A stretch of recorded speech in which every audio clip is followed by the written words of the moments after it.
noite, pessoal. Bem-vindos a mais um episódio do nosso podcast da Tríade. E hoje nós estamos aqui com uma convidada muito especial, a doutora Sara Levita.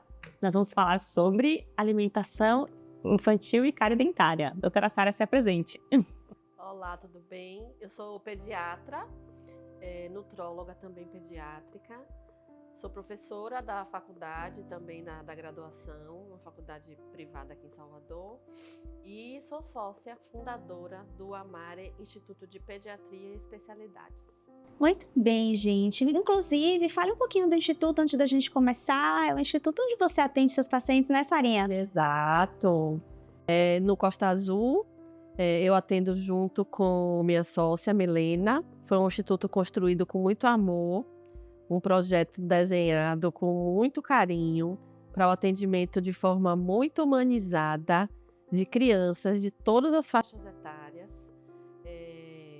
E é isso, fazer um diferencial aqui na cidade. É muito lindo, né, Cintia? A gente conhece, é lindo demais o espaço. Inclusive, a gente atende uma de frente para outra, nossa consultória de frente para a Mari. Aí os pacientes, eles vêm para mim, mas eles entram na sala, eles vão para a sala e me abanam de fora também, de dentro, aliás. Enfim, hoje a gente está aqui para conversar, né, sobre essa alimentação infantil e a relação com a cárie dentária, né? Então, esse foi o assunto pensado para a gente conversar entre duas odontopediatras e uma médica pediatra, né, Sarinha? Mas eu acho que a gente conseguiu achar um assunto em comum que vai ser muito enriquecedor esse podcast, porque a gente vai falar de uma forma bem clara, né, dessa relação alimentação e cárie. E a gente queria saber mesmo, né, Sarinha, assim, esse bate-papo é sobre a gente desmistificar, a gente esclarecer, a gente, né, sobressair mesmo os pontos que precisam ser, né, que são mais relevantes, enfim, quando a gente trata desse tema, porque cárie tá aí, é uma doença prevalente no mundo inteiro. E a mais prevalente, né? A doença crônica mais prevalente. E a gente quer a mais prevalente, e a gente quer entender como é que é essa relação para o pessoal que está assistindo a gente também, né, curtir esse podcast e compartilhar essa informação que a gente vai, né, partilhar aqui. Sim, não está falando, né, que a cárie, ela é multifatorial. A gente sabe que é uma doença causada por vários fatores, que ela é crônica e não é transmissível. E hoje a gente sabe que ela tem uma relação direta com a ingesta de açúcares, principalmente a sacarose. Então a gente queria saber de ti, Sarinha, como que vocês orientam os pacientes que chegam, né, para vocês, qual idade, orientam o consumo do açúcar, não só em relação à cárie, mas em relação à saúde geral do paciente. Como que é essa orientação que vocês fazem no consultório, nas consultas de vocês, na Mari e na faculdade para os alunos, né? Porque é o primeiro contato do paciente é com o pediatra, né? Com o pediatra, coitado. A Sociedade Brasileira de Pediatria, Academia Americana de Pediatria, Sociedade Europeia de Gastro e Nutrição, todos são muito claros com relação à não recomendação de introdução de açúcares de adição na alimentação da criança até 2 anos de idade, né? E o motivo principal é a questão da cárie dentária, mas também a prevenção de doenças crônicas não transmissíveis, como obesidade, o diabetes tipo 2, né? Cardiovasculares, exatamente. E aí o que a gente preconiza como pediatra é justamente a preocupação com relação à epigenética. Eu vou viajar um pouquinho aqui, tá? A epigenética relacionada à prevenção de doenças. Então hoje a pediatria, e eu acho que vocês também trabalham de uma forma bem preventiva, né? Visa muito o momento que é uma janela de oportunidades na vida do indivíduo. Então hoje se fala de dias, né? Não sei se vocês já ouviram falar dos 1000 dias, que se ampliou o conceito agora para 2.200 dias, que aí vamos lá, são 100 dias pré-concepção. Então o estilo de vida, que inclui a alimentação, obviamente, dos pais antes da concepção, já influencia, do ponto de vista negativo ou positivo, a programação metabólica desse ser que ainda está para vir, né? Ainda nem foi concebido.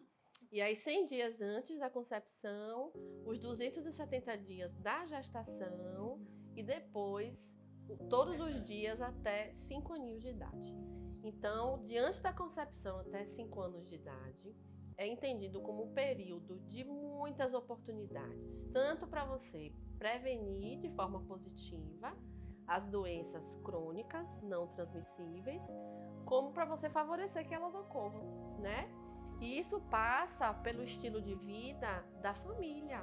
É outro ponto que a gente fala, que é uma das variáveis para, no caso, a cárie acontecer. Então, tem esses fatores intrínsecos e tem esses extrínsecos também. O fator ambiental, cultural, sincero.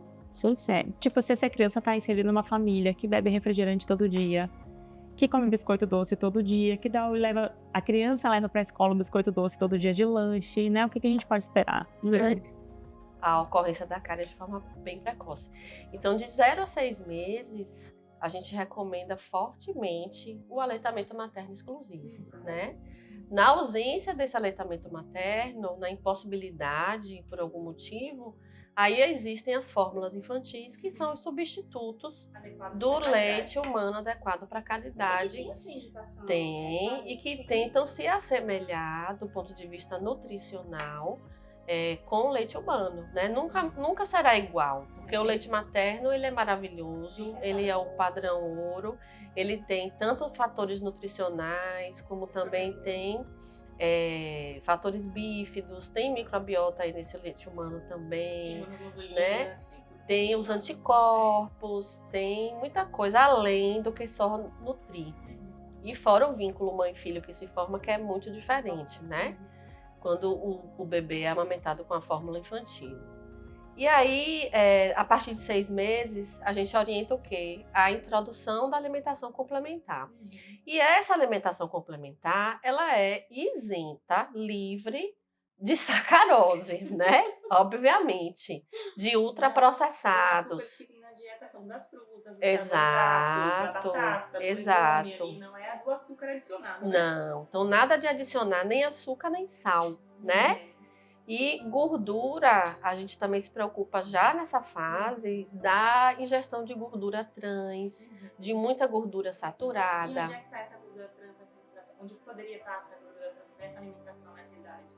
Não tá, não é pra tá. Não é pra tá. Não, ela não tá porque a gordura trans é uma gordura industrial, né? São alimentos muito super processados. Ultraprocessados, que a gente sabe que tem altíssima relação com essas doenças crônicas não transmissíveis.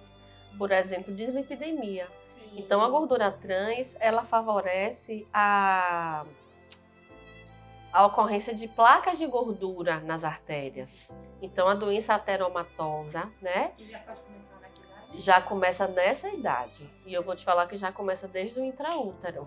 Sim, senhora.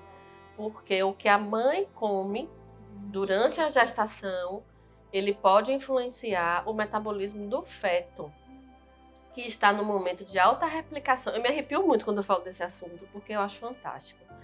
É um momento que está em alta replicação, o DNA está em alta replicação, então qualquer fator que influencie essa expressão gênica, ele vai já modificar desde o intraútero, entende? Interessante, porque é algo que a gente tem ouvido falar, visto falar muito por agora.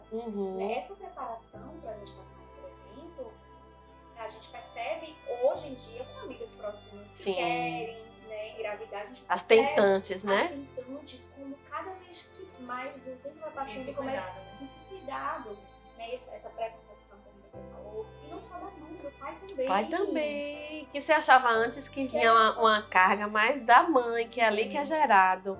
Mas não. 50-50. Exatamente, tem a influência, né? Então a gente está comentando sobre o açúcar na alimentação e o açúcar é cultural, então nada mais é do que o hábito das pessoas, que precisa ser modificado para a gente ter gerações mais saudáveis, né? O que é interessante, Sarinha, é que a gente vê assim, não, mas ele não come biscoito recheado. Então, assim, muitos pais acham que o doce é o biscoito recheado, é a bala, é o pirulito, é o chocolate, mas a gente sabe que o doce tá no danoninho, no leitinho fermentado, o açúcar, né, adicionado. Sim, açúcar de adição, em tudo. No biscoito maisena, Sim, nas próprias medicações, Cíntia, isso. né?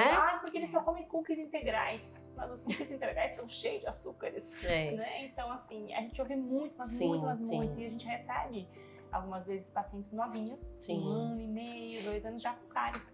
Eu imagino. Né? Então, por isso que as sociedades de pediatria a nível mundial, elas recomendam que na introdução da alimentação complementar, a partir do 6º mês, e que se mantenha isso até 1 aninho, pelo menos, seja a alimentação mais natural possível. Porque aí a gente vai ter só os carboidratos dos alimentos, né? Que são carboidratos complexos. Que é mais difícil de a bactéria que está lá na cavidade bucal conseguir metabolizar esses carboidratos para produzir um ácido, que esse ácido, por exemplo, em relação à cárie, produz uma desmineralização na superfície do esmalte que vai causar cárie. É muito difícil todo esse ciclo acontecer e formar cárie, né? O que a bactéria quer é aquele açúcar rápido. Na verdade, a dinâmica da cárie ela é muito complexa. Tá? A gente sabe que tem algumas bactérias bem conhecidas, mas a gente sabe que são muitos micro-organismos. Então, a dinâmica da cárie é um processo complexo que todo ano, com mais estudos, se descobre uma nova variante, né? Então, em geral, a gente sabe que é açúcar dependente. O que a gente sabe hoje é que a cárie é resumida hoje como uma disbiose, isso, que é um desequilíbrio, né, entre as bactérias da cavidade bucal, açúcar dependente. Sim. Então, falando de disbiose, é um tema que dá para ficar falando e falando. E aí a disbiose, ela pode ocorrer em qualquer local do organismo. Sim. Né? Sim. Então, hoje se fala de microbiota saudável intestinal se relacionando com vários órgãos e sistemas. Então, o intestino conversa com o cérebro, o intestino conversa com o coração, o intestino conversa com o pulmão e o sistema imunológico, porque tem aquelas placas, né? O GALT, que é o trato gastrointestinal, é o maior órgão imunológico que a gente tem, né? E a boca é o início dele. Então, a formação dessa microbiota intestinal, ela vai ocorrer a partir do nascimento. Então, existem fatores que influenciam de forma positiva, como, por exemplo, o parto vaginal, né? Então, o bebê que nasce de parto vaginal, ele vai ter contato com a microbiota da vagina da mãe, que é uma microbiota que tem mais bifidobactérias, ao passo que, se o bebê nasce de parto cesárea, ele vai ter contato com a microbiota da pele, que é outra microbiota, não é a mesma, né? Staphylococcus, Clostridium, né? Não é? E aí já começa aí. Passando do nascimento, aí a gente vai para a alimentação. A alimentação nos primeiros 2 anos de vida é muito importante para a formação de uma microbiota saudável. E passa por isso que a gente está conversando. Açúcar, 0 até 2 anos de idade, né? Não é recomendado açúcar de adição, né? E aí eu vou falar de outro tipo de carboidrato, de açúcar, que é a questão dos sucos. Então, muitos estudos já saíram aí de uns 10 anos para cá, a gente tem evidência de muito peso, relacionando o excesso de ingestão de bebidas açucaradas com a obesidade futura. Isso também, né? Então, as pessoas, em determinado momento, elas deixaram de beber água para tomar suco o dia todo. E a gente até reverberava esse conceito de que meu filho não come fruta, mas toma suco, né? A gente achava que era saudável, mas não é. Depende do suco, assim, eu acho que depende também da adição ou não de açúcar. E também da acidez desse suco. Sim. Porque a gente sabe que além da cárie, se a criança ela ingere muito suco ácido, ela pode ter uma condição chamada erosão dentária, que é o desgaste mesmo desses dentes pela acidez do líquido, né? Entendi que o está se tornando. A análise desse suco mostra como ele, em relação à fruta, é muito inferior, porque quando a gente faz o suco, a gente perde os nutrientes. As vitaminas, elas são facilmente oxidadas nessa coisa de liquidificar. Então, imagine. Não é jamais do que uma fruta in natura, né? Então, vamos dar um exemplo. Para a gente fazer um copo de suco de laranja, a gente gasta umas 2 a 3 laranjas, a depender do tamanho. E a gente tá perdendo aí fibra, porque tem, né, que espremer a laranja, não fica o bagacinho, né? E a vitamina C, ela é altamente volátil, então ela oxida muito fácil. Só de estar batendo em algum lugar ali, já está perdendo. Então você perde nutriente, você perde fibra e você concentra o carboidrato da fruta, que é a frutose. O excesso de frutose, na forma de sucos e qualquer bebida açucarada, refrigerante, essas águas saborizadas com coisas daí, né?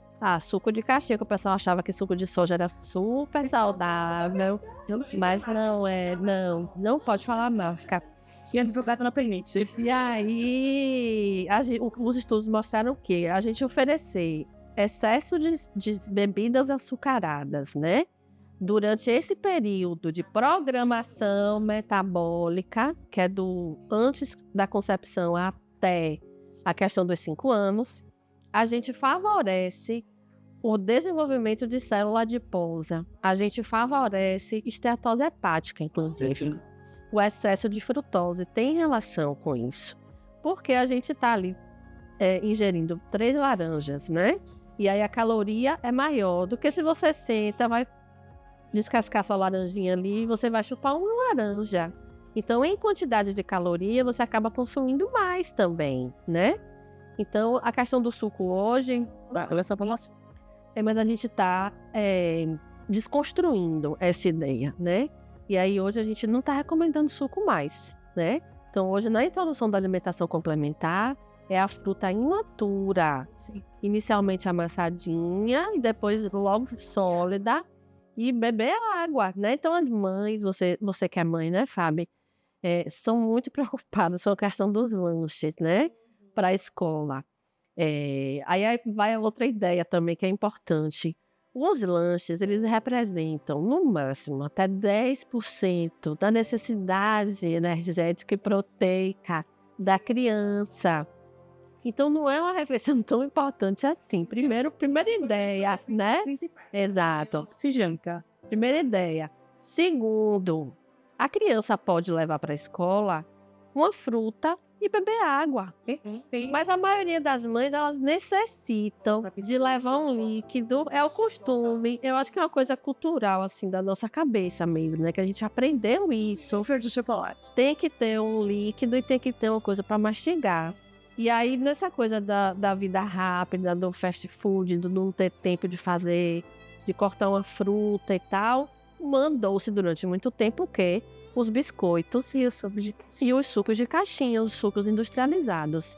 Então, o boom da obesidade, ele não veio à toa. Ele veio nessa desconstrução de hábitos ruins durante muitos anos. E agora a gente está nessa modificação de hábito. Exatamente. Então, uma outra variável, a gente tem um marketing muito pesado. A indústria, ela pega muito pesado, porque ela insiste em colocar na cabeça dos pais e de quem, enfim, consome, que o produto que a pessoa está comprando é super saudável. Né? E aí vem os farináceos, né? Aproveitando que Sarinha tá aqui. E aquelas papinhas prontas para criança? Sim, aí tem várias observações para a gente colocar. Então, a refeição principal, que a gente nem chama de papa mais, né? Porque logo que a criança tiver a capacidade motora e neurológica de fazer a mastigação adequada, de engolir o sólido, aí vocês vão saber dizer mais do que eu. A partir de 6 meses já tá a gengivinha mais durinha, né? Mesmo que não tenha dente, a gengiva já tá durinha, já tem capacidade de triturar, né? Segue, né? Faz Não, tem que mastigar para que ocorra o correto desenvolvimento, né, dos ossos da face, enfim, tudo tá interligado. Isso que tá ligado com o osso, que tá ligado com o músculo, que tá ligado com os tendões, e para que tudo se desenvolva. E até seria de pegar na mão dessa mãe, porque ela acha que o filho vai engasgar. Não. Porque ela tem a rede de apoio dela, muitas vezes, é a mãe dela, a avó da criança, que tem medo. Então, é realmente uma desconstrução das formas. Se explicar, é muito comum, muito normal, a criança fazer aquele reflexo de gag, cuspir, botar para fora. Isso não significa que ela não gostou do alimento, né? Porque imagine, até 6 meses ela está acostumada só com alimento líquido, que é teoricamente o leite humano. E aí ela vai aprender agora vários sabores, várias consistências, várias texturas, extremamente importante para o aprendizado de memória do comportamento alimentar dela. Então é como se a gente estivesse pegando um computador zeradinho de memória e vai ensinar esse indivíduo, esse cérebro, a se alimentar. Né? Exatamente.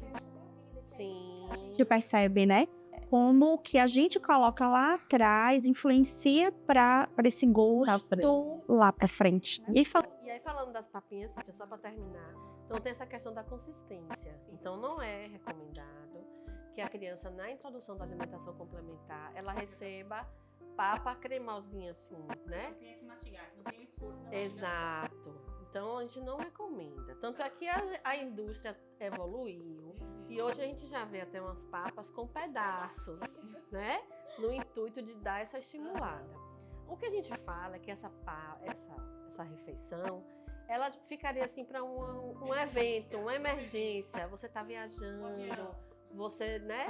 Uma viagem longa, uma praia, e você não quer expor seu filho àquela refeição ali que não é segura às vezes. Você leve e aí em casa não fazer uso constante, né? O ideal mesmo é a pessoa fazer a sua própria refeição, levar a marmitinha do bebê, né? Se possível congelada, em algum lugar esquenta. E aí a gente fica mais feliz com esse tipo de alimentação.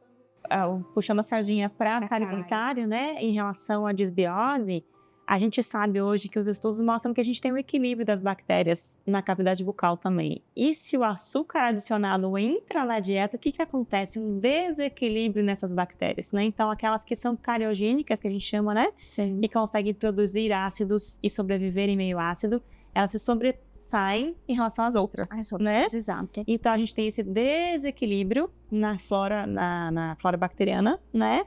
Então, qualquer açúcar que essa criança ingere, aquela flora bacteriana cariogênica está ali louca por um açúcar, e se a criança ingere esse açúcar, então a quantidade de ácidos formados ali naquela superfície dentária é muito grande e o risco de cárie é muito grande. E é nítido da gente até explicar para os pais. Então, quando a gente fala de placa bacteriana, biofilme, é diferente o biofilme de uma criança que come biscoito recheado, consome refrigerante, nitidamente. É um biofilme mais grumoso, grudento. E aí a bactéria consegue grudar nesse biofilme em cima do dente. Porque com o doce, esse doce ele produz o que a gente chama de polissacarídeo extracelular. Essa bactéria consegue produzir esse polissacarídeo, que é como se fosse uma cola. Uma colinha. E a bactéria consegue colar ali em cima do dente com esse tipo de alimento. Sim. Né? Ao passo que se não tiver o açúcar, a bactéria dá uma escorregada ali. Ela não consegue grudar em cima do dente, ela não consegue aderir ao dente. Então, até isso, a ingestão de açúcar adicionado na dieta influencia. Né? Os alimentos processados, ultraprocessados, todos têm açúcar, né? E aí, e nosso paladar, o paladar do ser humano, ele já é um pouquinho mais voltado para o doce, não é? Precisa aprender o paladar doce. A gente já nasce com ele natural. Já está intrínseco. Então, não tem aprendizado para o doce. Então, por isso que é mais fácil. Normalmente quem prova o doce prefere, né? Gosta. E aí, por isso também, que hoje as sociedades estão cada vez mais recomendando que nessa fase de 6 meses a 1 aninho, a criança seja exposta a todos os tipos de sabores, né? Não ficar só no comodismo do que o cérebro já está acostumado. Então, precisa desafiar esse cérebro para ele se adaptar a sabores diferentes do que ele já está naturalmente acostumado, que é o doce. Então, amargo, azedo, exatamente. A gente vê como é bonitinho, assim, tem crianças que você vê um maracujá, que a mãe oferece o maracujá, e a criança tá ali na colherzinha com sementinha. Sem açúcar, ou maracujá. Fantástico, porque né? O paladar, ele é azedo, ele não vai gostar, mas esse paladar é dos pais, é da avó, é de quem tá cuidando, não é da criança, né? O HD tá zerado, como falou, né? E eu vou contar, porque assim, a minha filha, ela ficou por 3 anos, ela foi realmente zero açúcar. Mas com 3 anos e pouquinho, no aniversário que ela experimentou um brigadeiro, os olhos dela brilharam. Eu lembro dela falar assim, mãe, isso aqui já existia? Eu falei, sim, minha filha, você nunca me ofereceu antes. E é alto. Nunca faz o que no cérebro? Ai, minha filha, uma explosão dos receptores aqui, todo mundo é louco. E tanto que compara essa sensação ao uso de drogas, de cocaína. Exatamente. Né? Tamanho é a descarga de dopamina. Causa dependência, né? Exato. O açúcar causa dependência. E a sensação de bem-estar. De bem-estar, é muito grande, porque claro. libera todos os neurotransmissores. Porque eu da não vou felicidade. mentir. Vou dizer que o... Não vou mentir, né? Eu não vou que é mentir. gostoso. Né? Eu não posso dizer que não é. Mas, né? Eu também Não gosto... é saudável, gente. Não é saudável. Nem tudo né? que é gostoso é saudável. E assim, e a cárie também, ela é uma doença, como a gente falou no início, multifatorial, né? Então, se a gente tiver, claro, depois dos 2 anos, a introdução do açúcar, mas que a gente tenha uma higiene bucal, né, adequada, com o uso de escova dental adequada, o Sim. uso do flúor, que é importantíssimo, né? Creme dental com flúor, que a gente ainda tem esse mito, né? De até, não, com 1 aninho ainda não pode usar flúor, que né, os pais muitos te procuram, de repente, né, pedindo essa informação, e a gente sabe que a gente precisa usar o creme dental com flúor, claro, é uma quantidade muito pequenininha, mas desde o primeiro dentinho. Então, se a gente tem uma escovação adequada, uso do fio dental quando necessário, né? Quando a gente tem contato já entre os dentes, a gente precisa do fio dental também, que muitos pais acham que não precisa, mas precisa e muito. E, então, tem a escovação adequada, tem o fio dental quando necessário e tem o flúor na jogada. Se ele tiver um docinho de vez em quando, isso não vai acarretar uma cárie Isso, dentária. obviamente, na idade Né? que ele já... Claro, depois dos 2 anos. Não vai ter tá a cárie, é muito difícil que tenha se tudo estiver equilibrado. Mas a gente sabe que a criança naqueles 2 anos ela tá o quê? Na fase dos terrible twos, né? Então ela não vai deixar escovar, ela vai gritar e vai se atirar no chão. muito grande, Né? Ela vai gritar que parece que estão matando, que né? Chama o conselho tutelar na casa dos pais porque tá gritando para escovar o dente, tá fazendo aquele escândalo, né? Então, assim, a gente sabe que não é aquela escovação modelo, né, adequada como deveria ser. Então, se a gente peca na higiene e tem o açúcar, pode estar havendo aí um desequilíbrio e a gente ter como resultante disso a cárie dentária, que é o que a gente não quer, né? E essa cárie no início, ela aparece como uma mancha branca que passa despercebida, né? Poxa, eu vi, realmente tinha essa manchinha branca, apareceu, eu escovava, não saía. Mas quando a gente pensa em cárie, a gente pensa em quê? Numa cavidade, num buraquinho. Mas ela não começa desse jeito. Ela já tá dando sinais de que alguma coisa está acontecendo muito antes disso. E essas visitas regulares ao odontopediatra, que bom que a gente tem, assim, Sara, como exemplo de pediatra que se preocupa com essa criança como um todo, avalia dente, avalia a boca, porque a gente sabe que tem alguns profissionais que acabam deixando essa parte de lado negligenciando, né, saúde e bucal. nem orientando a buscar. Mas vocês sabem mais do que eu que a boca é fonte de doença, se a gente não cuidar, né? Então, a boca, ela tem muitas bactérias, fungos, vírus, muitas coisas, né? E aí pode ser um gerador de doenças. Então, a pior de todas que a gente tem o cuidado, quando existe principalmente uma cárie aberta, né? A gente pode ter, inclusive, bactéria que pega a corrente sanguínea e vai para o coração e causa endocardite. Já vi, né? Que vai para o cérebro, exatamente. A nível hospitalar, então hoje até dentro de um UTI, existe a preocupação com a saúde bucal, mesmo no paciente entubado, né? Porque se viu que era a fonte de bactérias que causavam pneumonia durante a ventilação mecânica.